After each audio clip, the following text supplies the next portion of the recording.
آپ کو معلوم ہوگا خولہ بنت ثعلبہ جن کے پتی نے، جن کے شوہر نے بڑھاپے میں اپنی بیوی سے، خولہ بنت ثعلبہ سے زہار کر لیا تھا. زہار کہتے ہیں عربی میں، ان کو اپنے اوپر اپنی ماں کی طرح حرام کر لیا تھا اور غصے میں کہہ دیا چل تو آج سے میری اماں، انت علیہ کا زہر امی، آج سے تو مجھ پر میری ماں کی طرح حرام ہو گئی. جیسے میری ماں مجھ پر حرام ہے تو بھی نہیں چھوئیں گے تجھے، میرے قریب نہیں آنا بک. تو عرب کے اندر یہ دستور تھا، جب کوئی شخص اپنی بیوی کو یہ کہہ دیتا تھا کہ تو مجھ پر میری ماں کی طرح حرام، تو وہ حرام ہو جاتی تھی.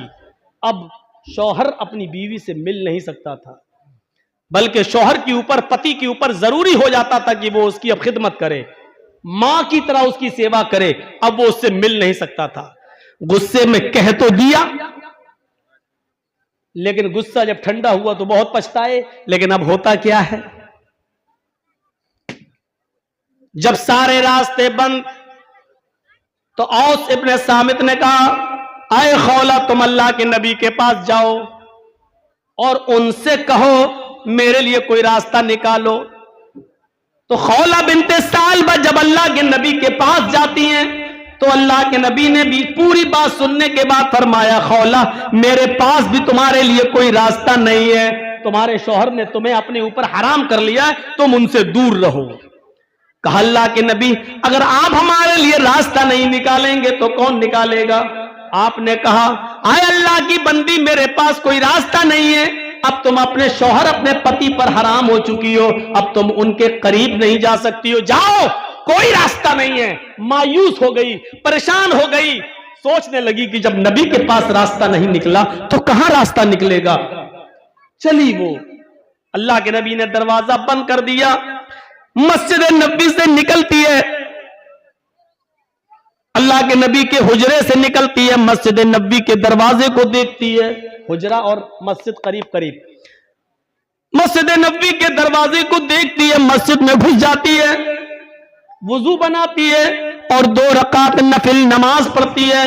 اور نماز پڑھنے کے بعد اللہ سے دعا مانگتی ہے الہ العالمین میرے پتی نے مجھے اپنے اوپر حرام کر لیا ہے، محمد رسول اللہ کے پاس بھی راستہ نہیں ہے، میرے چھوٹے چھوٹے بچے ہیں، جہاں تک پیار و محبت کی بات ہے وہ تو میں بچوں کو دے دوں گی، لیکن کھلانے پلانے کی ذمہ داری تو میں بوڑھی ہو چکی ہوں، اپنے بچوں کی نہیں نبھا پاؤں گی. اے اللہ اس موقع پر مجھے میرے پتی کی سخت ضرورت ہے اور میرے پتی کو میری سخت ضرورت ہے، بڑھاپے میں دونوں ایک دوسرے کا سہارا ہوتے ہیں. اے اللہ اگر تو نے کوئی راستہ نہیں نکالا تو ہمارے لیے راستہ کون نکالے گا؟ وہ اپنے ہاتھ کو اٹھائے ہوئے اللہ سے دعا مانگ رہی ہے، گر گرا رہی ہے. ابھی دعا مانگ کر ہاتھوں کو نیچے نہیں کیا ہے، ابھی دعا مانگ کر اس نے اپنے ہاتھوں کو نیچے نہیں کیا ہے. ادھر اللہ نے فرمایا اے جبریل اگر اس بندی کے لیے ہم راستہ نہیں نکالیں گے تو کہاں جائے گی؟ اس نے محمد کی چوکھٹ پر نہیں بلکہ میری چوکھٹ پر سوال کیا ہے.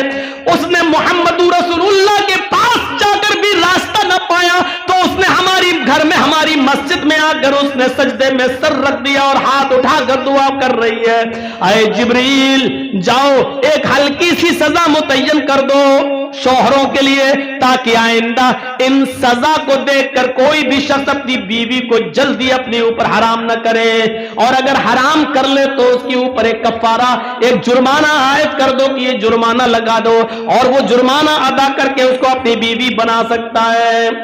جبرائیل امین آتے وحی لے کر ابھی اس عورت نے اپنے ہاتھوں کو نیچے نہیں کیا، ادھر جبرائیل اللہ کے نبی پاک کے پاس قرآن کی آیت لے کر نازل ہوتے ہیں قد سمع اللہ قول التی تجادلک فی زوجہا وتشتکی الی اللہ.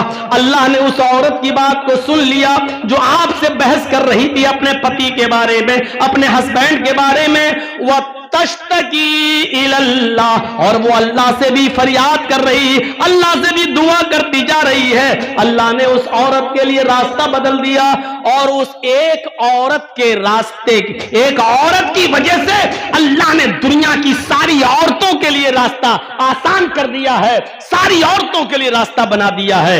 اے محمد صلی اللہ علیہ وسلم، یہ جرمانہ عائد کر دو ان لوگوں پر جو لوگ اپنی بیوی کو اپنی ماں کی طرح حرام کر لیتے ہیں، وہ اپنی بیوی بنانے سے پہلے ایک غلام آزاد کریں۔ اس زمانے میں غلام چلتے تھے، آج تو چلتے نہیں ہیں۔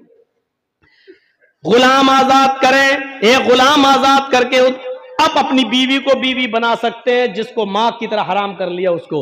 اگر غلام آزاد کرنے کی طاقت نہیں ہے تو 60 روزے رکھیں بطور سزا کے۔ یہ روزے کنٹینیو رکھنا پڑیں گے، سزا والے روزے کنٹینیو، کیونکہ سزا میں مزہ تبھی ہے جب سزا کا احساس ہو۔ کنٹینیو سزا، شہرین متتابعین، کنٹینیو ریگولر۔ 55 روزے آپ نے رکھ لیے، 55 روزے رکھ لیے، چلو ایک روزہ چھوڑ دیتے ہیں، تھوڑا سستا لیں، پھر 5 بعد میں پورے کر لیں گے۔ آپ نے جان بوجھ کر ایک روزہ چھوڑ دیا، چلو ایک دن سستا کے 5 اور بعد میں رکھ لیں گے، تو آپ نے جہاں ایک چھوڑا جان بوجھ کر، وہ ایک روزے کا چھوڑنا آپ کے 55 روزوں کو بیکار کر دے گا۔ اب آپ پھر سے 1 سے لے کر 60 تک رکھو دو، یہ 55 بیکار۔ ہاں، عذر یا بیماری کی وجہ سے اگر آپ چھوڑ رہے ہیں، بخار آ گیا یا کوئی بیماری ہے اور جس کی وجہ سے روزہ چھوڑنا ضروری ہو گیا ہو، تو ایسی کنڈیشن میں عذر اور مجبوری کی وجہ سے آپ روزہ چھوڑیں گے تو پھر آپ کا روزہ وہ 56 روزے آپ کے بیکار نہیں ہوں گے، بلکہ اس بیماری کے ختم ہوتے ہی، اس عذر کے ختم ہوتے ہی چھوٹے ہوئے روزے بعد میں آپ پورے کر لیں۔ عذر اور بیماری کی بات الگ ہے، لیکن بلا عذر کے اگر آپ نے ایک چھوڑ دیا تو جتنے رکھے تھے وہ سب بیکار، پھر سے آپ ایک سے شروع ہوگا آپ کا۔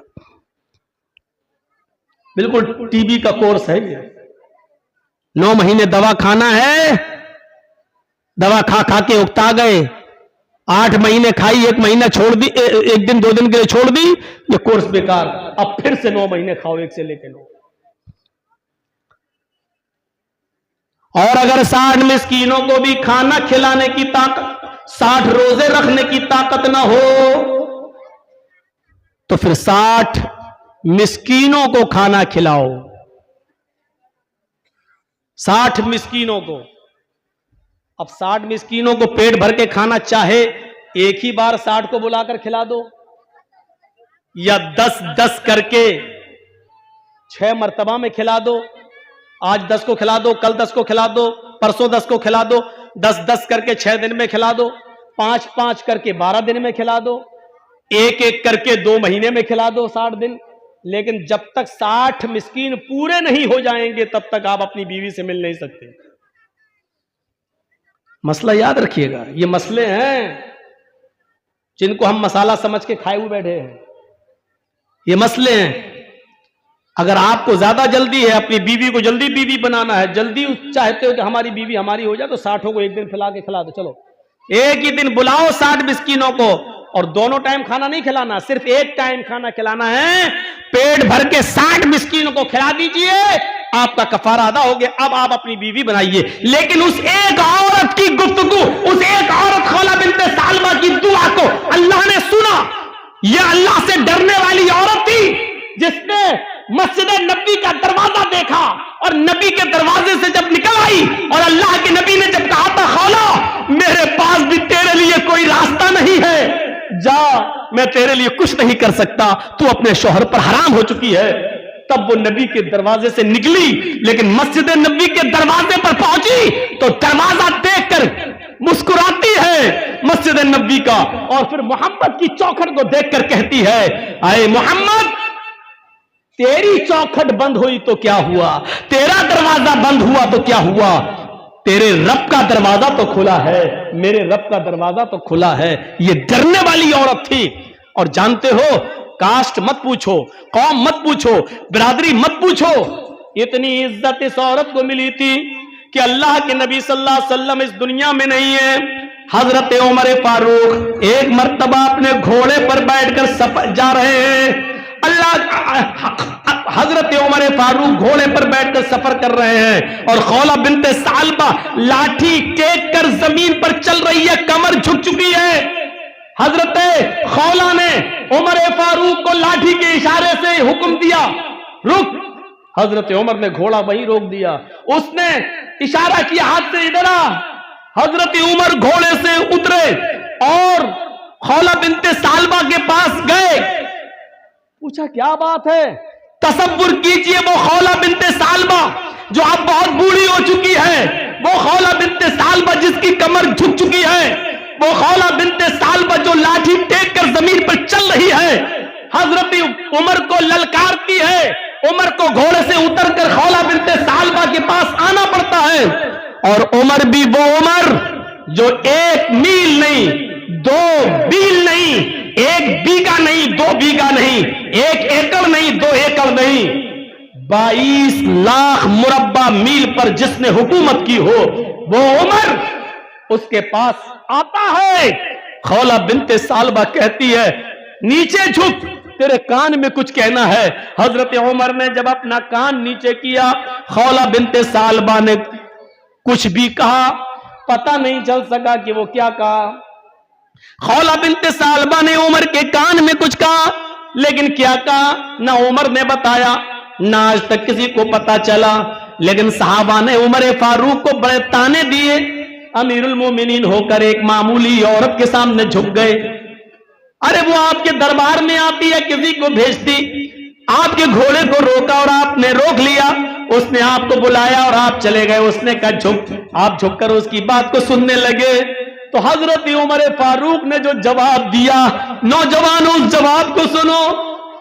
حضرت عمر فاروق نے کہا اے میرے ساتھیوں، میرا دل بھی کر رہا تھا کہ اس عورت کی بات نہ سنیں، میں اپنے گھر جاؤں اور اس کو ضرورت ہو تو میرے گھر آئے، کسی کو بھیجے، لیکن میں اترا، میں اس کے پاس گیا، اس نے کہا کان نیچے کر، میں نے کان نیچے کیا۔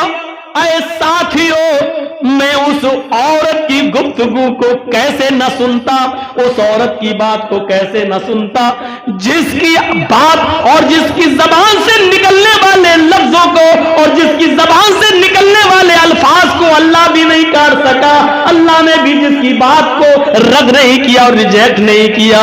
یہ وہ عورت ہے اللہ سے ڈرنے والی، یہ وہ عورت ہے، یہ تقوی اختیار کرنے والی وہ عورت ہے جس کی تقوی کی بنیاد پر اللہ نے عرش پر بیٹھ کر، کرسی پر بیٹھ کر اس کی گفتگو کو سنا ہے۔ جس عورت کی گفتگو کو آسمانوں والا ریجیکٹ نہ کرتا ہو، عمر میں اتنی ہمت نہیں ہے کہ اس کی بات نہ سنے اور بات سن کر اس کی بات کو پورا نہ کرے۔ جس کی بات عرش والے نے سنی ہو، اس کی بات کو میں کیسے کاٹ سکتا ہوں؟ یہ بزرگی تقوی کی بنیاد پر ملتی ہے، کوئی بڑا اور کوئی چھوٹا نہیں ہے، ہم سب، کوئی بھی کاشت و کوئی بھی قوم، وہ سب برابر ہیں۔ اگر کسی کو بڑا کہا جا سکتا ہے تو صرف تقوی کی بنیاد پر، جو اللہ سے سب سے جتنا زیادہ ڈرے گا وہ اللہ کی نظر میں اتنا ہی زیادہ بڑا ہوگا۔ میرے بھائیوں، اس چیز کو ہمیں سمجھنے کی ضرورت ہے اور کوشش کرنی چاہیے۔ یا ایھا الناس انا خلقناکم من ذکر و انثی وجعلناکم شعوبا وقبائل لتعارفوا ان اکرمکم عند اللہ اتقاکم۔ اللہ فرماتا ہے قرآن کریم کے اندر ہے سمپورن جگت کی مانو ذاتی ہے، ساری دنیا کے انسانوں، ہم نے تم کو ایک مرد اور ایک عورت سے پیدا کیا ہے، تمہارا باپ ایک ہے، تمہاری ماں ایک ہے۔ اے لوگوں، تم میں کوئی بڑا نہیں، کوئی چھوٹا نہیں۔ ان اکرمکم عند اللہ اتقاکم، تم میں سب سے بڑا وہ ہے جو اللہ سے سب سے زیادہ ڈرتا ہے، جو اللہ سے سب سے زیادہ خوف کھاتا ہے۔